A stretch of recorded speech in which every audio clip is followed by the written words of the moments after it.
Hi, everybody, and welcome back to yet another cracking edition of the Matt Brown Show. This is the Secrets of Fail series, where we're talking to founders, entrepreneurs, and CEOs all about their epic business blunders. And with us in the hot seat today is none other than Laura McGee. She is the founder and CEO of a company called Diversio. Laura, welcome to the show. Hey, Matt, thanks for having me. And what an honor to be featured on a show about failure. I know, it's going to be awesome. There is a book coming out, so hopefully this story is going to get you in there. So let's get into the meat and the potatoes of this one, Laura. What exactly are you guys up to there at Diversio? So Diversio, is a company we started in 2018. And what we've built is a platform that helps organizations measure, track, and improve diversity and inclusion. And so we do that through a combination of, kind of data analytics, survey tools, and quite interestingly, AI, so proprietary natural language processing that we use to predict solutions. It's amazing. So who are some of your clients typically? Are they big businesses, small businesses, everybody in between? We really run the gamut. So our goal starting the business was to make diversity and inclusion accessible, meaning that we have a number of SMB, so small clients just getting started. But, of course, our bread and butter are those larger organizations. So think, Honda, Danone, Unilever, Morgan Stanley, that sort of thing. Okay, great. So the big boys. Congrats. Well, look, congrats on all your success, but let's get into the meat of this episode. What is your epic story of failure for our audience around the world today? Right. So I'm sure you hear this a lot, but choosing just one is like choosing your favorite child. But I will take you back to 2019, about a year after we started the business, as we were just figuring out what is the product. So what are we selling to the market, and tactically, how are we going to help organizations build that business case and then improve diversity and inclusion? And at the time, I had a close friend who was running a really cool deep learning company that actually they just sold to Square, that was looking at NLP and analyzing kind of online content, chatter, social media, that sort of thing. And so we collaborated and we developed an idea for a product that would basically analyze Twitter and be able to predict if a company were about to experience some sort of scandal. So think kind of like a Me Too problem, an executive misbehavior scandal. Really interesting tech. And we went forward, we built it, we scraped a bunch of data, we trained the algorithm, and our predictive algorithm was about 86% accurate. So it really worked. We thought, slam dunk, of course, companies are going to want to know just when they're on the cusp of getting canceled, who wouldn't? And so we kind of built out the product, built out the UX, pulled in all kinds of favors to get intros to big companies we thought would be interested. And it was a total flop. And what we discovered is that there was, as much as this was interesting technology, completely unreplicated and unique in the market, there just wasn't a buyer. There was no single person in the company that was really looking for this kind of growth. And so I think I'm going to stop there before I get into what we learned from that. Okay, cool. Well, then let's get into that. That's a crazy story. What did that whole experience teach you? It was, a combination of things. I think Startup 101 was looking for product market fit. Don't start with the product. Don't build something that you think people are going to want and are going to demand without feedback that, somebody is looking for it. And at the same time, I think we learned a lot about market timing.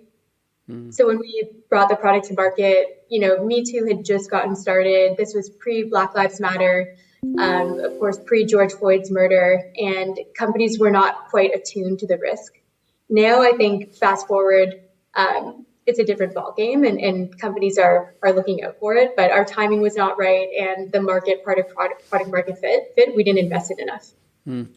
Laura, curious to double click on the timing thing. And there's this amazing talk by Bill Gross. We analyzed successful startups that he's built billions in market cap, and then a lot of those they were also successful, but also a lot that failed. Supervan in the .com 90s, all that kind of stuff. And he did this TED talk where he was literally saying, like, is it the team? Is it the problem market fit? Is it the this? And he said that basically the thing that makes a company truly successful is timing. And so I'm curious to get your perspective on that. Like, how do you know whether the timing is right for something? It's so funny you say that, because the kind of antidote to good timing is competition. And so if you're in a position where you know the timing is right, so do 20 other companies, 20 other startups, and then you're kind of fight to the death against incumbents. So I think for us, it really has to be, you have to have a vision. You're making a bet as a startup founder. When I started the company in 2018 with Anya, my COO, I mean, there wasn't really a lot of indication that companies would invest meaningful money in diversity and inclusion. We knew there was a business imperative. We knew it was good for teams and good for performance. Like 1 million studies have proven that, but companies weren't buying it. And in our experience, we had seen enough social media kind of pressure and enough sort of employee resource groups forming that we thought, okay, we think this pressure is going to boil over at some point. And we think it'll be in a time frame that, we can get behind. And it actually came sooner than we expected with Black Lives Matter and COVID. So I think timing it's all about, you have to take a crazy bet and get in there early and then really stick it out. True story. So Laura, if you could get into the Matt Brown show time machine and with the luxury of hindsight, go back to yourself, when you were building this product and stuff, what would you do differently and why? Maybe might be an interesting answer. I would say keep bootstrapping and stop trying to raise capital. So we ended up, we did our Series A recently, which I'm, very, very glad we did it. We've got fantastic investors on board. Before the Series A, we had a very hard time raising. I think for the reason we just described, the timing wasn't self-evident. So investors were looking at the market and seeing, we're not seeing the trend. We're not seeing the buying behavior that we would look for in this space. And so every minute that we spent trying to raise a seed round or trying to raise angel capital was a minute we weren't spending building product and talking to customers. So that's probably my biggest thing. Yeah, it's really good advice. And let's go there now. What advice do you have for other founders or entrepreneurs, Laura, about the importance of failing and becoming successful? I think the biggest strength that Anya and I have developed is she likes to call it rejection amnesia. So every time you fail, you get told no, somebody ignores your call, somebody doesn't answer your email. Like that is something you cannot fixate on that. And in my experience, not to generalize, but women tend to be especially, we're not always as conditioned to be rejected. I won't give you my theory on why that is, but getting over that really quickly and remembering the learning, but not the feeling of hearing no is absolutely critical. So what is your theory on that? So my theory, I think, look, socially, women are conditioned, in a lot of different social settings, not to put themselves out there in the same way that men are. So I think even going back to when you're in college or whatever it is, men, again, all generalizing, men will go up and hit on 10 women. And if one of them gives them her phone number, it's a win. And women aren't always conditioned to do that. And so, if you go and you get 9 phone numbers and one guy says no, it's a heartbreak. So I think kind of the business, implication here is when you're going and you're trying to get clients, you got to send out 10 and hope for 1 and consider that a success.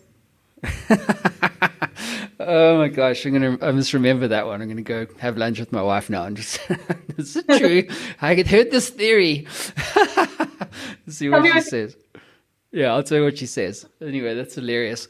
Laura, tell me, what about, books, tools, and resources that that you've personally used or read or what have you that you recommend to other founders or entrepreneurs?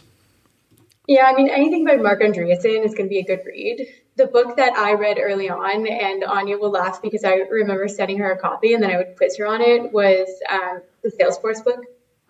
So behind the cloud, it's fantastic. And the biggest takeaway for me, it's not the playbook and trying to replicate what Salesforce did. It's more the lesson of you have to be scrappy. You have to get out there, get your name out there, and not worry about coming across too strong. Yeah. Sage advice. Laura, thank you so much for being on the show. Appreciate you for coming on. That does conclude your time in the hot seat. Appreciate you for that. And yeah, man, congrats on closing your Series A and, building a platform that's actually, posed for scale. So congrats. Thank you so much. Laura, stick around. Everybody else, we'll see you all again soon.